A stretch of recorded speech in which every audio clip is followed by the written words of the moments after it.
for the operation claimed that its true intention was only to stifle claims instead of investigating them.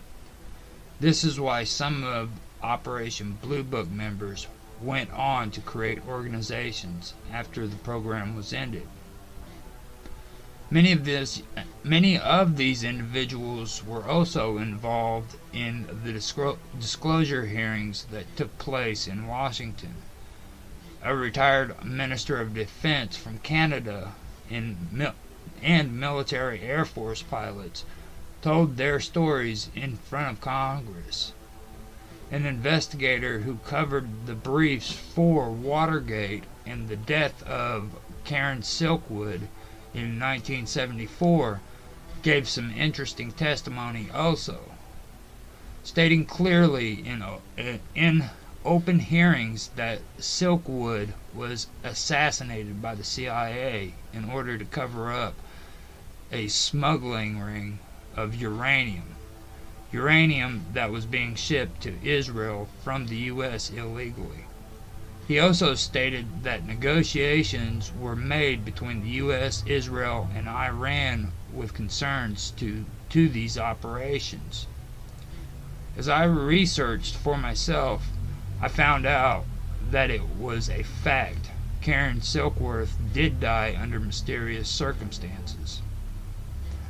This information of an assassination, though, was not given until the disclosure hearings.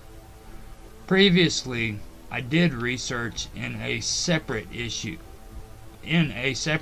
concerning Israel and Operation Samson. That really caught my curiosity right there. This brings me to the second category of believers.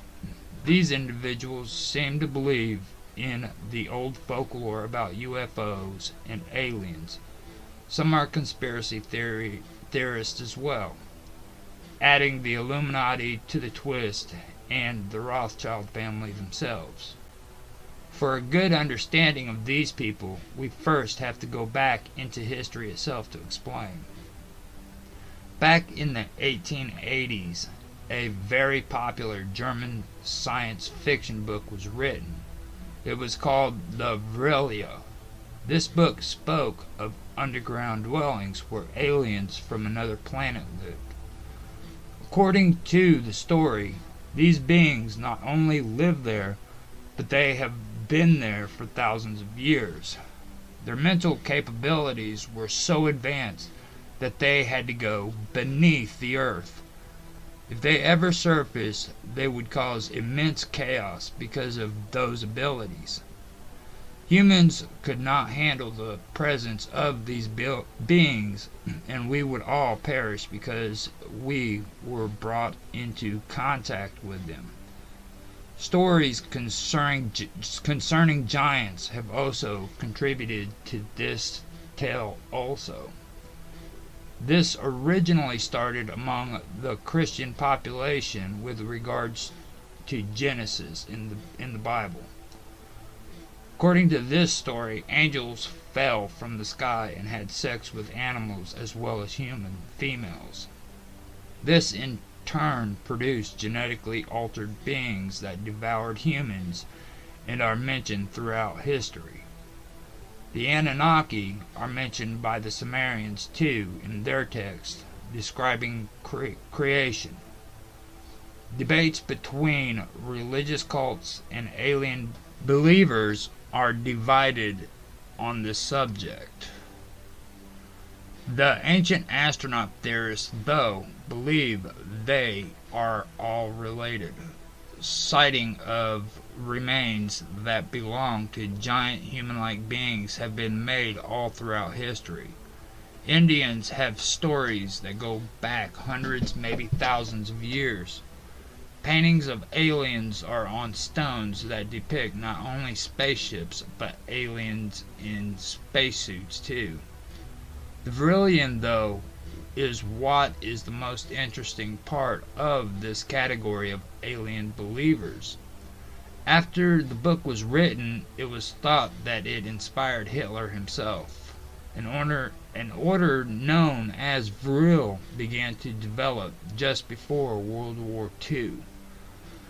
These were devout believers in what the book taught, and records do show that the cult did have strong ties to the Nazis.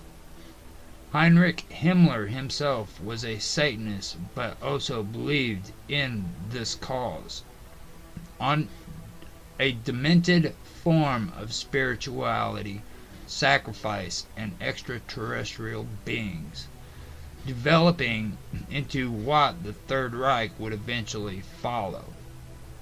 We can say that a form of dementia itself fell over an entire country, wouldn't we? Or was there more? The fact that the Nazis were interested in building deep underground military dwellings itself makes you wonder. Stories like this also seem to cast doubt on the idea that Operation Paperclip was real, too. After World War II and well into the Cold War, a story appeared in the alien UFO circles that interested me.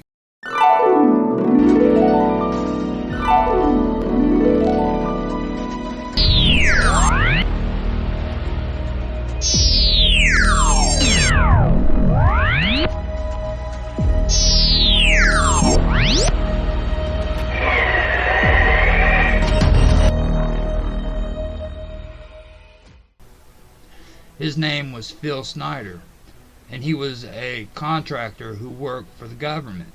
In his claims, he stated that not only did he work for them, he also helped build Area 51.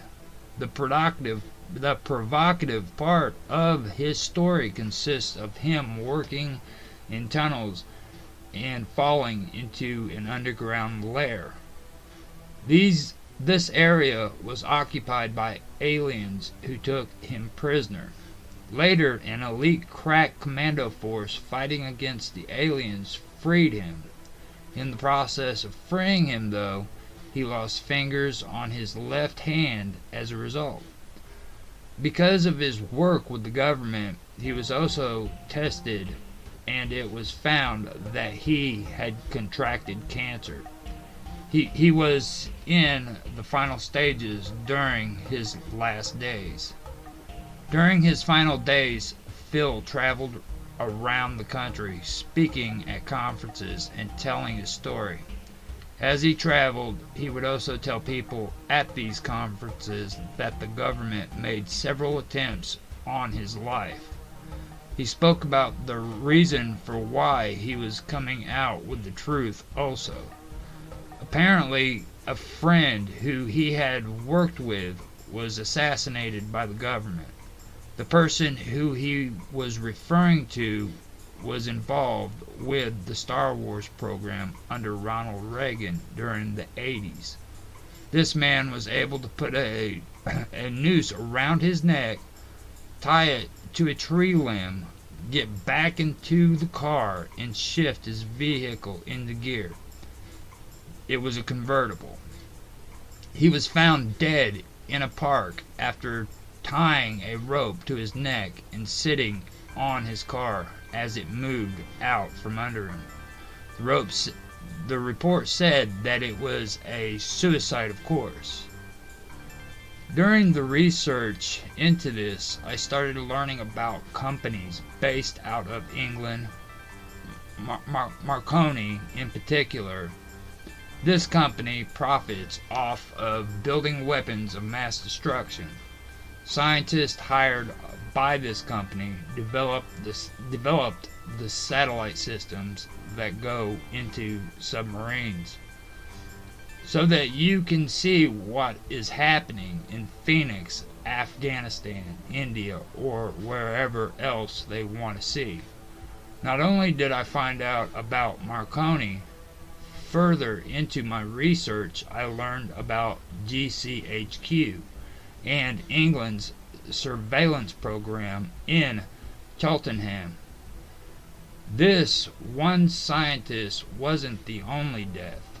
There have been many more deaths as well, either by suicide or because of mysterious circumstances. In a statement to the press, Margaret Thatcher claimed that these deaths didn't warrant an investigation. They were all coincidental.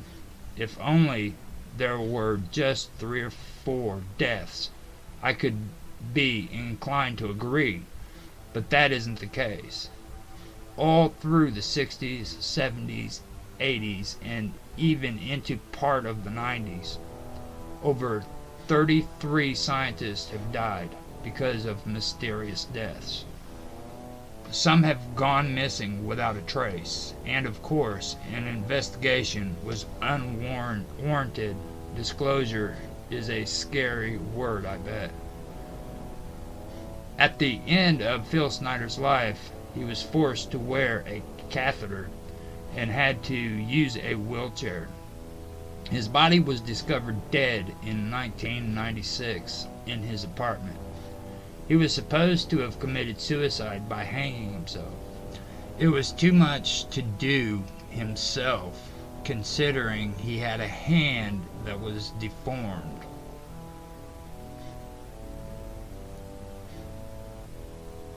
He also had a shoulder problem as well, yet he was able to lift himself up and wrap the catheter hose around something 3 times.